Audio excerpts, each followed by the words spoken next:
Lovely opinionated vegan here, and I want to talk about self-abandonment. I'm going to keep promoting Ralph Smart, Infinite Waters Diving Deep, and Teal Swan because I absolutely am obsessed with watching their YouTube videos and even follow them on Instagram.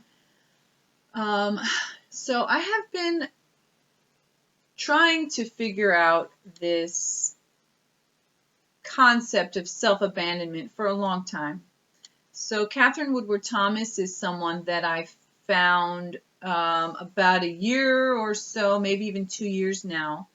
Found her through one of those little free newsletters, and there was a tiny little paragraph blurb, and I was blown away. And as soon as I finished reading that, I ran over to the computer, typed her in, and I discovered a whole world of calling in the one, and that led to my learning about conscious uncoupling, which I have somewhat recently consciously uncoupled with my baby's daddy, two babies' daddy. So even before I had discovered Catherine Woodward Thomas, I came into my own this concept of self-abandonment, which the way I'm using it, the meaning of it is that the things I stopped doing for a variety of reasons. So I plan to get more in depth about my history, my parents, my dad. So basically, I'm an artist. This is something that I'm working on, and this is a painting my ex did. I paint, I dance, I draw, I write, and I love to take photographs. So those are the things that I love to do. And those are the things I loved to do when I was little.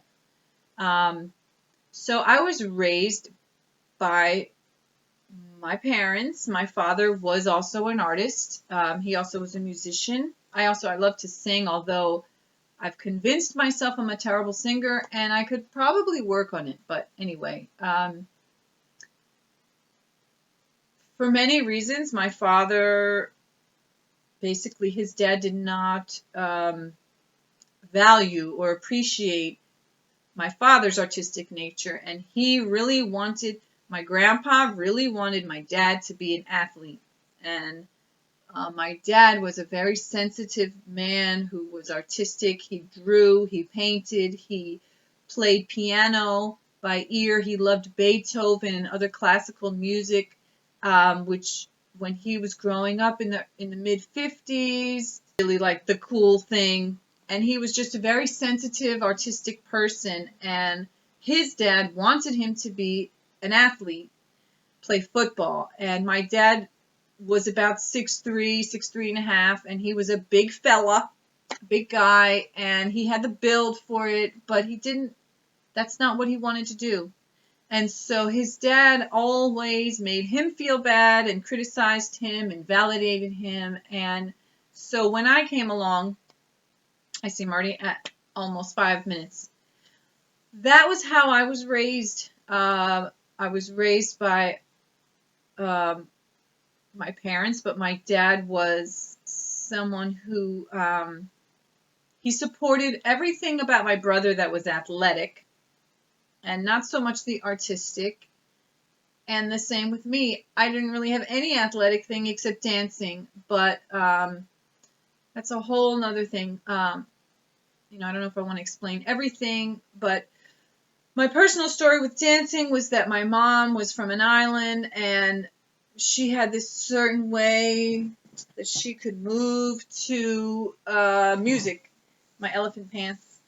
And she would sway very subtle, very sensual, and almost as if she wasn't moving, but she was moving. She would float, And I tried to dance that way, and I couldn't. And they made fun of me. I guess in their minds it was just in good fun. So my sister, there was a story my dad used to tell that when he would put the electric can opener on, my sister, when she was 2, she would start grooving out to it, And so my sister was the dancer, and my mom had a way of dancing. And I was long-limbed, big feet, big nose, long fingers, long feet, and I didn't dance that way. And so I was, I guess, unintentionally shamed. I was made fun of. I was klutzy, clumsy, goofy.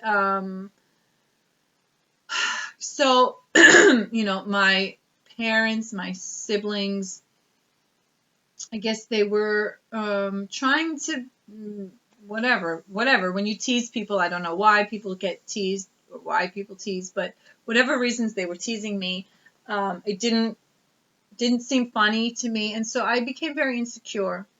And I learned to self-abandon my art, my dancing, um, and the things that were really true to who I am. And how that manifested in my life was I would date men that were not artists, men that didn't like to dance.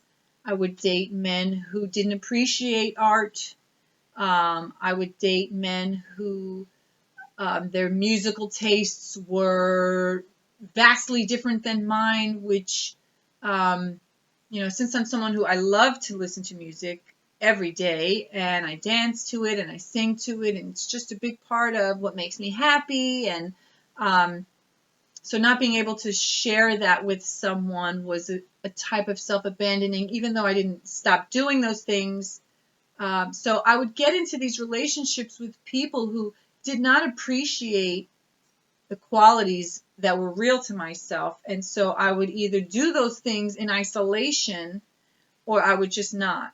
Like basically between the ages of 23 to 33, I didn't draw or paint at all. It took me being completely isolated in California.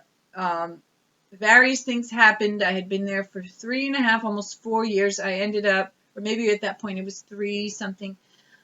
I ended up moving to a new town in an apartment. I was just like out there by myself. I didn't have a TV by choice. I didn't have a computer just because, mine blew up. My monitor did. And and then I ended up losing my job. So, and I didn't have any friends nearby. So there I was, just with myself.